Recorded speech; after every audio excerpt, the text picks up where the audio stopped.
Hello, everyone, and thanks for tuning in. I am bursting with excitement to share with you expert tax preparer and financial advisor, the Valerie Johnson. My God, I have been grinding my teeth with excitement again. Yes, big excitement since she accepted my invitation to come and share her expertise in the area of finance and tax preparation. Because from experience, my people have been missing it in this area. Yes, financial management determines financial wealth. And if there is a lack of knowledge in how we manage our finances, we cannot reach financial wealthy place.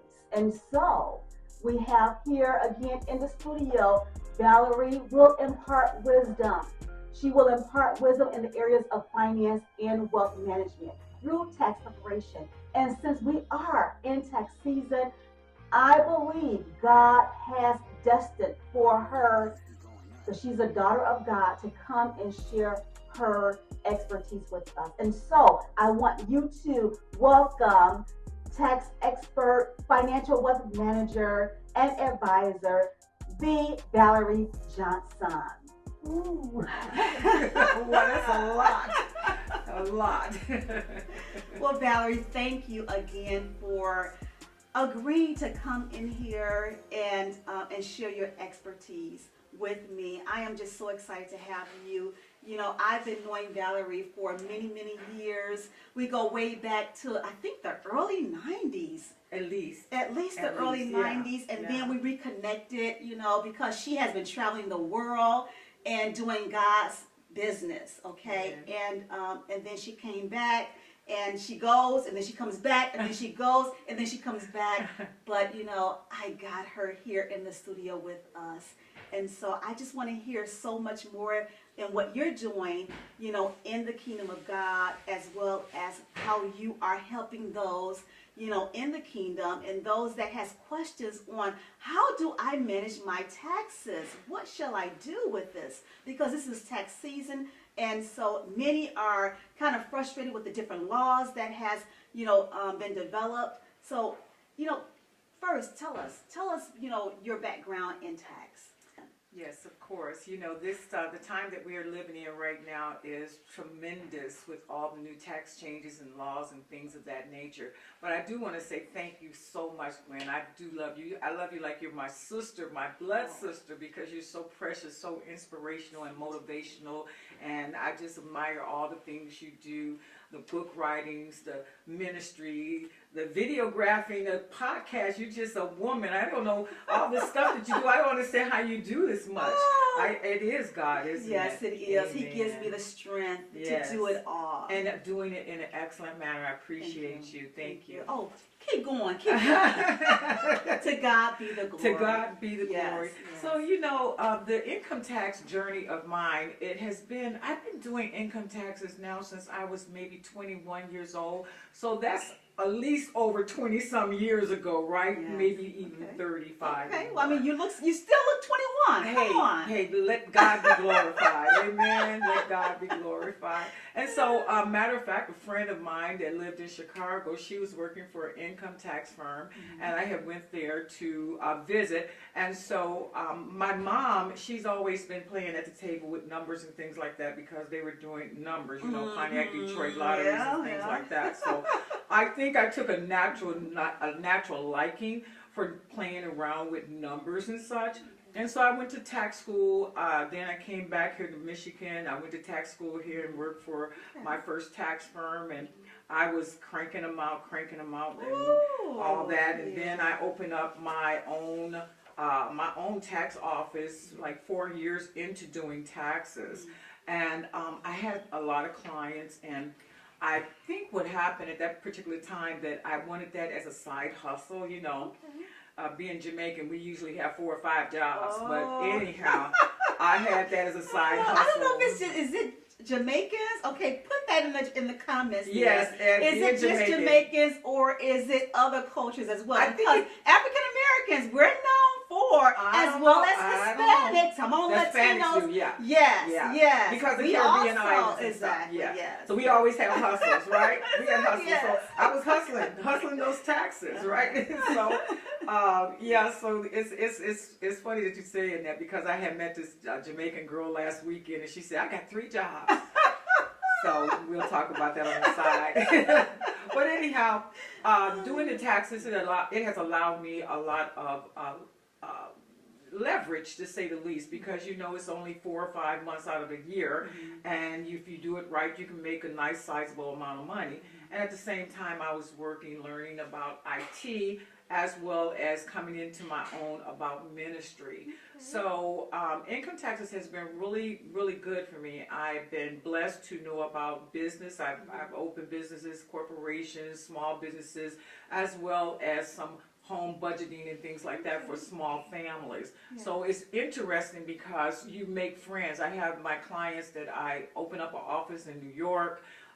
When I was living there for 10 years, and all my clients from New York, even 6 years having left there now, they still follow me. So it's like a small family. You don't trust everybody to your numbers, right? Yes, yes. You don't trust everybody with your money. You don't trust everybody with your personal business. So when you are doing taxes, you have to have someone that you can trust and confide in and say, yes, I did this, but I should have did this. Is there any way we can do anything more? So it's been good for me. Very good. Excellent, excellent. You shared, how you got started and how it is good money. And so later on, let's talk about how others may have thought about becoming a tax preparer. Yeah. Okay, as whether it's a side gig or an additional job, right? Job, right. And how they can also make money to build wealth, because that's what this podcast is about. Yes. It's about empowering my viewing audience, empowering you for wealth. Yes. But I have a question here that I want to ask, and I'm sure that the viewing audience also wants to know. How can your firm help them accomplish their tax goals?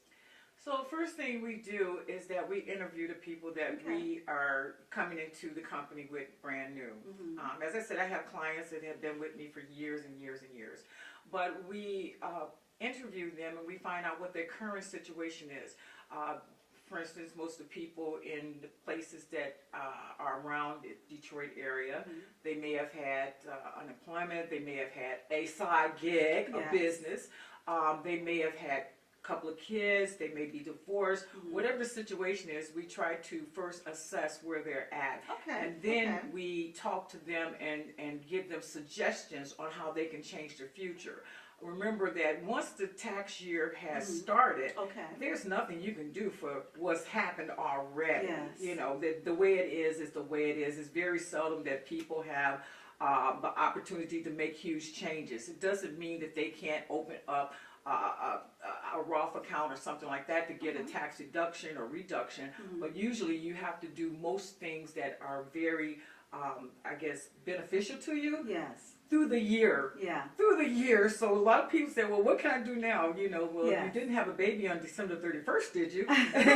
So those things are limited. Okay. So thinking futuristic then. Yes, future. Yes. So, so in the future, what we usually can do is that we can plan with them on ways to save. So for instance, I had a client that he made something like, I think he made over $200,000 because he's an attorney, and so he gets all his money cash, no taxes, no anything taken out. Right, that's what I said. Yeah. And he at the end of the year, he claims not to have any money. So my advice to him was that since you're not paying any money into the system on a quarterly basis, as you are supposed to, remember that you can be fined. So in order to not be fined, we need to make an estimated tax payment through the year for you. Good to know. Yeah, another thing too is that I advised him, buy real estate. If you don't do anything but buy real estate, that's a good write-off, because not only are you bringing in residual income, you're also taking off taxes on the house, the cost of maintenance and things like that. as well as building up equity. You have too much money, it's just you, your girl, and your baby, and you guys are bringing in close to $500,000 in total household income, not to have more. So we try to help people to look in the future to build up wealth, and you know that as well, because you are a legend in wanting to build generational wealth. Absolutely. And so that's the thing that we want to see people do, is to make savings, make appropriate financial investments and decisions going forward. Yes. And you raised a really good question in my head. For those that get paid cash. Yeah. How do they file taxes for those that are paid cash? So they still have to, like you said, they're penalized. The IRS is going to come after you. So even though you are paid cash, you still have to file your taxes. So for someone that is paid cash, can you give some advice on how? So Gwen, this is the thing. So when people are getting paid cash, there's two types of cash. There's one that they call on the street under the table cash. And then there's one called cash with a 1099. Yes. So let's just take hypothetically the cash under the table. Okay. So because a lot of us are doing this. Yeah, you're working at Mr. Andy's store, Mr. Andy liquor store, something like this. He's giving you $400 a week or whatever it is. Exactly. You might be frying some chicken for him in the back room and selling that, and so you get $400 cash a week. Well, remember that in the state of Michigan, they have a way to look at earnings that have not been reported, because the manager or the owner of that facility can say, well, I paid her $400 a week, especially if he gets audited. He's going to be looking for deductions. Exactly. And that's when your name gets on the table. That's when, if you have any type of assistance from the state or something, you may have assistance with SNAP or something, I don't know. And then they're going to say, well, this employer reported that they paid you X amount of money per week, and they paid you cash. Now you are going to say, well, I don't have any record of that, I didn't receive that, and they're going to be able to pull out some kind of ledger or something to say your name, your social security number, and all of like that. They may have not reported it to the IRS, which is a small penalty, but it's a big tax deduction if they could say, well, I paid Susie $70,000 for the year cash. So always know that when you're collecting cash under the table, think about the penalties that could come back to haunt you later. Now, with the cash that you get with a 1099, say for instance my lawyer friend, he gets paid cash, and he has a when I say cash, that means I'm saying that there's no taxes, no IRS taxes taken out, no Social Security, Medicare taxes, no taxes of the money taken out at all. So he's getting a lump sum amount of money, better said. But he's on a 1099. 1099. So 1099 is something that the employer or the consulting company, either way you look at it, they've turned your information into the IRS, and they said, guess what? John Doe, I paid him $240,000 because he's a contractor. And the benefit to the employer is that he did not have to pay any type of state taxes for unemployment. He didn't have to pay half of Social Security. He didn't do anything but gave you money, and now it was your responsibility to pay all these taxes. So even though there's a benefit of paying getting money cash like that, it's a non-benefit if you don't pay your own taxes, because at the end of the year, which is the beginning of the next year, you can get slapped with a lot of different taxes that has interest on top of it, penalties if you don't pay time, and just a whole mirage of things that you don't want to have happen, especially if you spent the money out through the year and you didn't save any. Shame on you. Shame on you. That is so true. We always want to make sure that we put, what is it, 20% in the savings? So when you're talking about taxes and things, so one of the things that we have to remember that if you're at a lower income, it's 28% taxes that you can expect to pay, and that's just from the federal side. That has nothing to do if you're in a taxing state city. So then if you're in a city that tax, so that could be close to 35, 38%. If you're at a higher income, you could be looking at taxes anywhere closer to 40%, depending on what deductions you have. So it behooves you to pay estimated taxes, or at least kind of figure it out. And by the end of the year, I'm going to owe this amount of money and have it saved up. already. Yes. And I'm so glad that you mentioned, it behooves a person to estimate their taxes. Yeah. So my next question for you is, for those, especially those that has businesses that are on a 1099, how can they avoid being audited or penalized or even garnished? So let's take one of those at the time. So when we talk about auditing, first of all, auditing is random, but that's what they say, random. For the state of Michigan, or usually state places, it's random. But for the IRS, it's an easy calculation that they do. Does this look believable? Yeah. Not believable, but believable. Yes. So they look at the amount of money. They look at the amount of money that you said you made, and they look at those deductions. They said, "Oh, this person made $100,000, and they had $90,000 of expenses.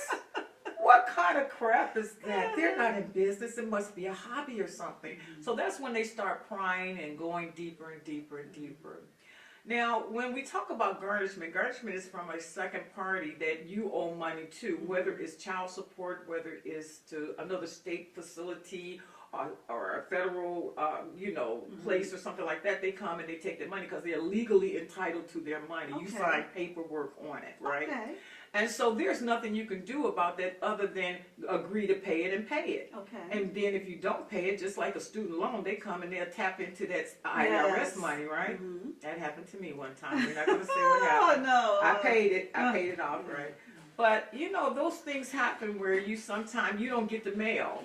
The ship didn't sail in your address for that day, so it went somewhere else, right? That's the story. We're going to stick with it.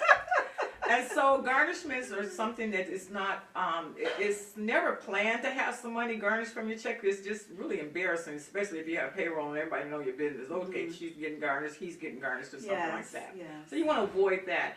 And then I think the last one that you mentioned was Penalties. Penalties. So penalties can happen to anybody, not just for businesses. Penalty is when you do not, let me preface this now. You do not file your taxes on time, and you owe. Yes. File and owe. Yes. This can be a personal or a business. However, if you file and you still owe, you can be penalized if you don't pay, and you get interest, Yes. okay? So the tax laws are very specific on, they want their money because your money is their money. And so you just need to fess it up and pay the money. Sometimes what can happen is that I had a client that he owed money. He knew he was going to owe money, and we did an estimate taxes. Most of the time people try to wait till April the 15th to do it, and I just get flustered with them, and I say, I can't do it. I'm not going to do your taxes on the last day, and here you are business. You don't come to me on the last day of taxes and say, here's all of my receipts as a truck driver. Folder. Yeah. Man, you're going to pay me $2,500. You got a whole bag, a whole year of receipts. You want me to close my office down on the last day of taxes and count your receipts and stuff. You have no ledger. So what we usually do is we talk to them and try to come up with a reasonable amount of what did you make and what did you spend, and we'll send that into the IRS with a minimum payment that we think that they will owe. Once we do that, we have erased the penalty because we've given an estimate. If you by some chance go to that last day and you don't do that, and you say, well, I'll do it in May, you're going to be penalized, and plus you'll have interest from the day that you should have did it, which could have been rightfully in the third quarter, especially if you didn't do estimated taxes in the third quarter. So it's very interesting. Yeah. And going back to the estimation, is it recommended for a business to, I think you can file like every quarter, or you don't have to wait till April. Right. You can file prior to, you can select an agreement with the IRS to do that. So in the business world, you are supposed to have quarterly taxes paid to the IRS, to the state, to the Social Security Administration, and those are payroll taxes in particular. And then if you have an estimate of the taxes that you have to pay for profit, you will also include that. Okay. So those taxes are very important if you can do it. Most of the time it depends on how large the company is and how secure they are in finances, they will go ahead and say, let's set it up. Yes. Sometimes they say, well, let's just wait till the end of the year. Then you give them that big tax bill that they have to pay, and then you may not even get your money for the work that you've done, you know, so it's a chance. Wow, you know, you have such a wealth of information. I'm overwhelmed, you know, and I'm learning something new, and I'm in business, but, you know, again, we don't always know everything. Yeah. So thank you again for sharing. You know, now, what information will a taxpayer need from you to file their taxes? You know, because again, we're saving all types of receipts. Yeah. And then for a business too, to get a tax write-off, you know, we take people out to lunch. Our employees, you know, for me, for a new employee, I always like to take them out to lunch when they first come, you know, their first week, or even like doing interviews. Yeah. You know, we have Christmas parties, or, you know, we have giveaways all the time, which we're going to have a giveaway mid-segment here, you know. So what is it that for a business as well as someone that is doing individual tax, Right. you know, what is it that they really need to save? Good question. You know, to file their taxes. Good, very, very good question. So let me just divide this up. So we have married couples, we have single people, we have students, we have businesses that are, you know, business incorporation LLCs, and then we have single, just one person businesses and nonprofits. So all of these types of businesses and individual taxes have different requirements of what they should be saving. So let's just take the viewing audience, and let's just say we'll start with a single woman or father that has a child. Yes. So when you come into the office, we need your information, your ID, your child's birth certificate. I like to have the birth certificate because the birth certificate is Social Security number. If you own a home, we need your mortgage statements and things like that, because you'll get a write-off, perhaps, depending on how much money you have. Made for the year. The W-2, of course, which is your proof of wages. So that's the basics for everybody that is not a corporation. That's the basics. And then if you have savings, if you've had IRA accounts, any type of stock exchanges and things like that, we need to get that information, because you may have made some money, interest, and things like that, and we need to be able to report that to the IRS. That $12 they want to see that you made from that bank PNC, they're going to tax the interest rates, huh? Yeah, they want to see how much interest you made from PNC, so they want to see that. So we have to report that. If a person is on Social Security, we need to have that. Unemployment, everything, anything in a box that has money on it. That's what you got to bring into the office. Any type of gambling losses and things like that. You know, what happens sometimes, we have a gambler. I had one lady that she wants a big amount of money, I won't say, but she won a lot of money, and so I told her, I says, we can write off a portion of this based upon how much you lost.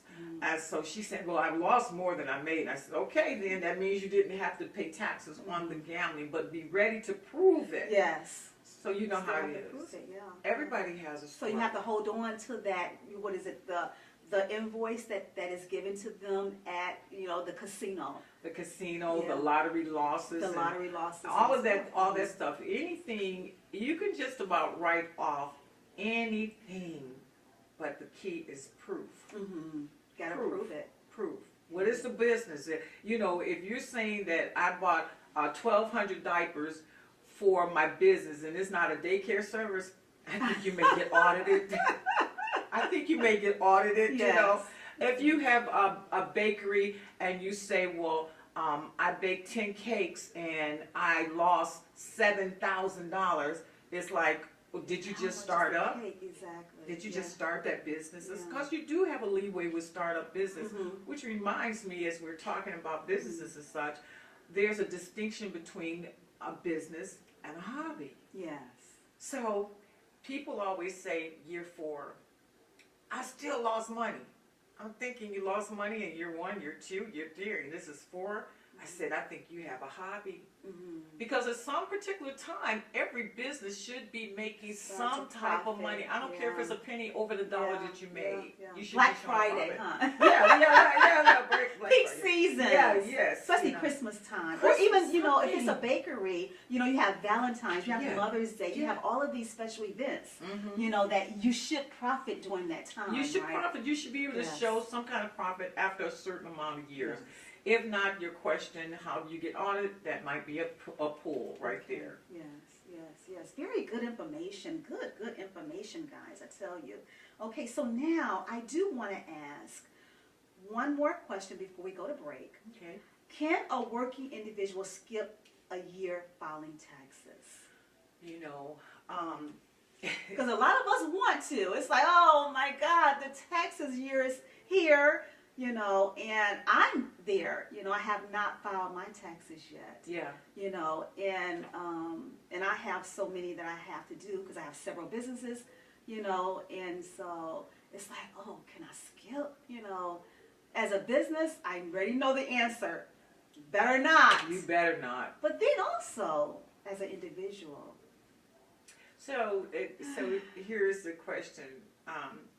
As an individual, because you're correct, we already know the answer. The correct answer for any business is just file the taxes, and if you owe, then just, you know, send in $100 or something. Swallow.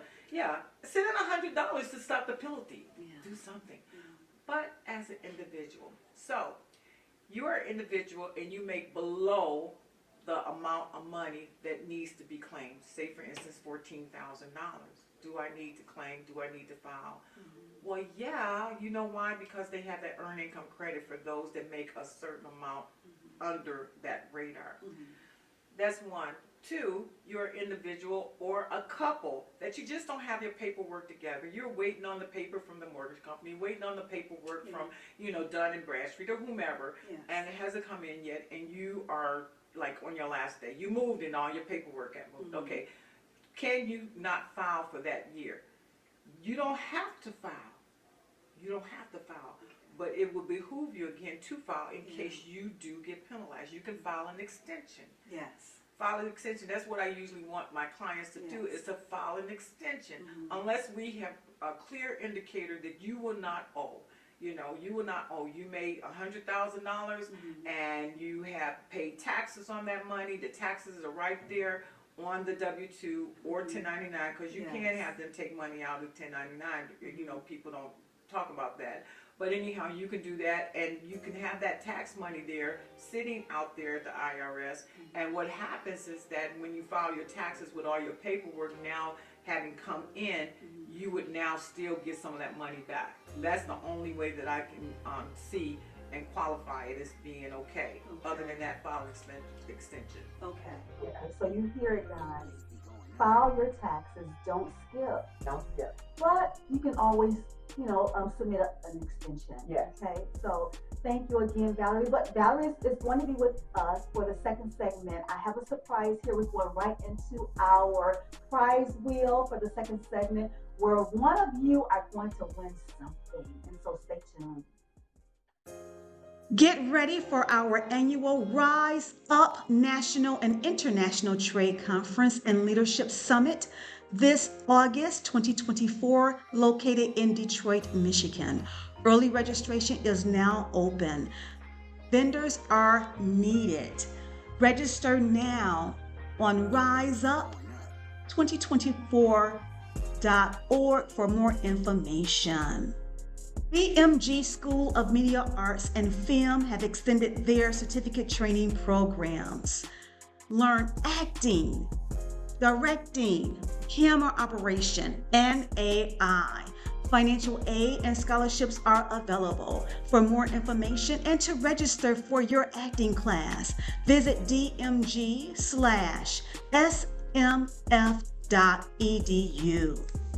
To be entertained. Deception at Sea Mystery Series podcast can now be heard on all podcast platforms. That is iHeartRadio, Pandora, Apple Podcasts, Music Amazon, and YouTube Podcasts.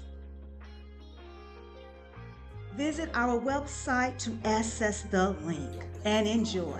And now back to our show.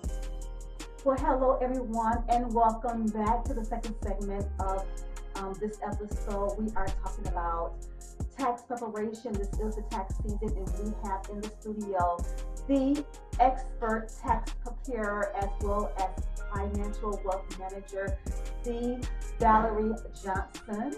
And Valerie has been here with us and shared some valuable information.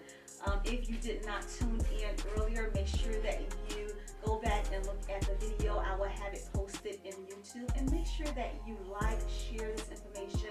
There's so many individuals out there that needs this information.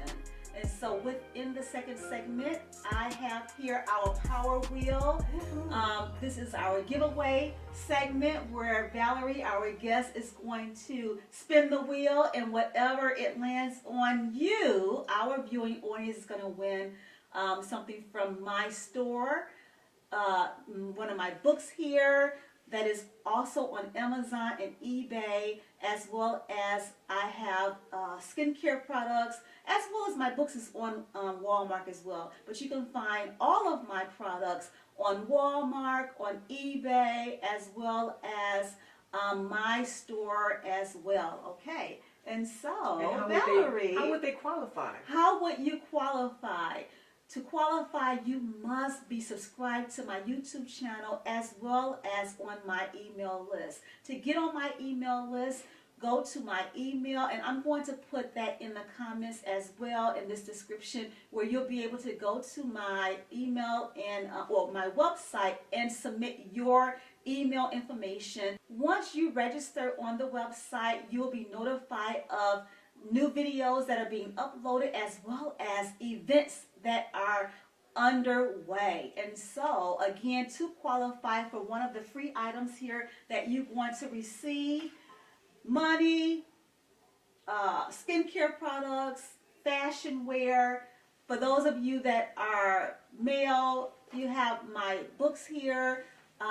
You will be able to qualify for entry into our upcoming leadership conference, as well as acting sessions with me. And so there is so much that you will be able to receive. Again, all you have to do is visit my websites to register to receive notifications of upcoming events as well as video content. I want you to like, share this video, as well as subscribe, because I am going to be bringing more and more and more valuable content, more and more experts that are in the industry in all fields. And so that is what this podcast is about. It is about empowering you. Okay, and so Valerie, are you ready? I am ready. Are you ready to spin the wheel? Let's see. I am ready. Well, what you are going to win. Well, are you guys ready out there? You think so? 1, 2, 3. That was a hard one. Oh my God. It's going to be going around Anticipation here. And around. And I hope you guys hurry up and get on, because everybody won't win, but I'm sure that the first one winner. The first one person. Winner. Oh, look at this. This is good. Oh. What this is a these are breast coverings for those of you that likes to wear maybe things that are braless, and especially females. Okay. Yes. Yeah. For those of you that just want to be free, but you want to cover up your nipples, then these are breast coverings. And so again, you will receive this in the mail for free. All you have to do again is subscribe, like, as well as share. Visit my website, which I will put my website link right there in the description, where you will be able to register. And the first person also puts a comment right there in this YouTube channel is going to receive this. Now, for those of you who are like, well, you know what? I'm always out with, going to events wearing evening wear, or I hate to wear bras and I need something to cover up my nipples because you might get a little chill, or it's a little exposure. Then I do have this again on my website as well as Walmart. Under Walmart, you will type in Westco Pharmaceuticals. Under Westco Pharmaceuticals is where you can order this right here. What is it called? My goodness. Her secret. Her secret undergarment. Her secret undergarment is where you can order for yourself this product under through Walmart, under Westco Pharmaceuticals, as well as my website, Her Secret Undergarments. For those of you that just want to be, does not want to wear any type of bra. Cover up. You have to have some cover up, Gotta right? cover up. Gotta cover up. And even, you know what, I know you're saying for women, but also there are men out there that are heavy. Some men are heavy. I did not think about I was that. just thinking about that when you were saying that, because there are some men that are heavy and they may have been working out or something like that, and they want to wear the man t-shirts or tight, shirts and things, and they're very self-conscious of that. There's nothing wrong with them covering up in that way as well. Absolutely. Yeah. So, you know what? I guess this may be a universal type of product. Yeah, unisex. This is, absolutely. it is unisex. Okay, Yeah. it's called Her Secrets undergarment. But if you are one that are male and you are heavy chested and you want something to cover up, then this is for you as well. And so just go ahead and subscribe as well as share. In the comments, say, hey, can I get that for free? Yeah.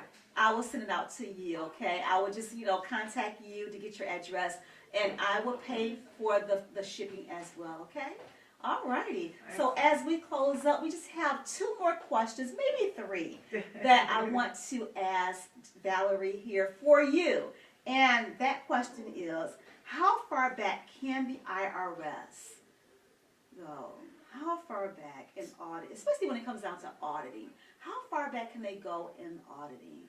So they can usually go back as far as necessary. That's what I'll tell people. So usually they can go back 2 years or 3 years, but if they see something in 3 years that they figure is suspicious in the 4th year, then they can go back 4 years, and it's suspicion in 5 years. So they used to be that you couldn't go back more than 7 years. Okay. But as one of my tax professors said, if they want you, they'll get you. Yeah. Think about the mafia. Yeah. Think about the mafia. That's so true. Yeah. And with that said, then, I had heard that you should, and I guess for businesses, we should hold on to our records for 10 years. Yes. So is that for individuals as well? I don't think it matters for individuals as much. It only really pertains to people that claim business expense. So if you're an individual and you're filing a Schedule C, which is a business, or even a Schedule E, which is for rental income or things like that, and you have it, big, it's like big expenses or something like that, what you should do is take the receipts for that year and attach it to that form. Okay. So don't have your receipts laying around everywhere. If you have the receipts attached to the tax form, so if anything should happen, you can just pull it out and quickly address it with the IRS. And that's a closed door right there. They can't do anything, unless there's other things in there that's suspicious. One of the other things, since you're on this, is that if you by some chance are lucky, fortunate to get audited, I've been audited a couple of times, then what you want to do is only answer the questions that they present to you. Yes, so good information. That is excellent. Do not volunteer extra information. Right. Yeah. If they tell you that they don't see, they need a receipt for travel expenses in 2023, just give them that. Yes. Don't give them the whole itemized list from there, because it'll confuse them. Oh, yes. Let them just come back and say, well, we need to see this now or that now. But usually the first letter, when they say that they need to see the items that they're just verifying, they're verifying exactly expenses, a lot of expenses. That's the usual thing they'll do. Or sometimes if a tax preparer has made a mistake and they've pushed a key incorrectly, and you paid $35,000 in a home that only was SEV value of $40,000, then they'll say, okay, well, we need to see it audited. At that particular time, you can actually do a 1040X, which is an amendment, and say we made a mistake and here's the corrected one. Okay, good to know. That is such valuable information, to not volunteer your information, especially when the IRS is just asking you for a specific year. You only want to give them what they ask for. You never volunteer more. Right. Wow, that is so awesome. You mentioned earlier how you got started, and it's so many, of us that is out there that wants to start, a business, or even if you have been thinking about, starting a tax preparation business. How does one start? So you have several ways that you can start. You can, first of all, you need training. So you can go work, get training at H&R Block, or you can get trained at a CPA office. And you can also go and volunteer at some of the local municipalities and just get yourself a little bit acclimated to doing taxes. If you want to then open up your business after you have been apprenticed for at least a year or two, because you need to know how an office is actually set up. That's what I did. I went to the office that I was trained, and I worked there for a couple of years, and then I came out and I started doing taxes in my home. And at that particular time, we weren't doing taxes online. We were doing them hand, pencil, carbon paper. Yes. And so right now you really have it easy, because it's easy to have a small income tax business at home, because you can have everyone to just email you, or you can buy one of the programs and they can Dropbox it in that, and then you can pull it and so on and so forth. You can also, another way you can start a tax business is through a franchise. So you have, I don't know if they have Hewitt Jackson here, but yes, when I was in New York, we had Hewitt Jackson, and then we had Liberty Tax Services, and I considered doing a franchise, but the franchises sometimes get paid more than you do, and you're still an employee. So that's just something that you may want to consider, because if you have a franchise, make sure that you're thinking about doing more than one franchise. So first of all, get your training. Second of all, find somewhere that you can work and find out the ins and outs in the back room about it. And then 3, you can start it at home, or 4, you can start it right on the computer. Yeah, good advice. Thank you. Thank you again, Valerie. Now, how can one contact you if they wanted to utilize your services? All they need to do is to call 248-648-8171. Okay, and I'll also have her number on my website. I'm not going to put it in YouTube unless she wants me to put it in YouTube. However, if you visit my website, I will have Valerie's contact information where you'll be able to contact her if you would like to utilize her services. Again, thank you, Valerie, for coming out. I do want to, my floor director just gave me what this looks like, and it has all different sizes here. It goes from A to D. We don't have double D. If you have double D, lucky you, double D's. Some of you are even, triple D's, But the sizes are from A through D, single D, that I have in inventory, again, on my website, or either you can go to Walmart. It's in Walmart. You can go under West Pharmaceuticals, type in West Pharmaceuticals on their website site, and that's how you can order this item here, Her Secrets undergarments. There's 3 pairs in a package, or any of the products that I have here. Next time in our episode, we will also have, on every episode, we will spin the wheel, and I will be giving away free content to you, just as an appreciation for you tuning in and being a part of me. And so I again thank you for tuning in. Again, thank you, Valerie. It was a pleasure. Thank you. And if I could say this too, anything that we collect from the income tax service, we always give a donation for In God to Win. And we'll talk about that some other time. So thank you so much, Gwen, for inviting me here. I really have had a great time, and you're such an excellent host. Thank you so much. Thank you. Thank you. And Valerie mentioned In God to Win. I do want to just, scratch the surface of Valerie is also an ordained and licensed minister. She has a ministry in God to Win, which is a prophetic prayer ministry. I encourage you to, again, attach yourself with Valerie, because she is a daughter of God and she's a powerful prayer warrior. She and we get together and we pray often together. And so we have been tearing down some strongholds. We have been knocking down some Jericho walls, I tell you. Yes. And so she is a powerful prayer warrior in God to Win. And I will also include that information in my website as well.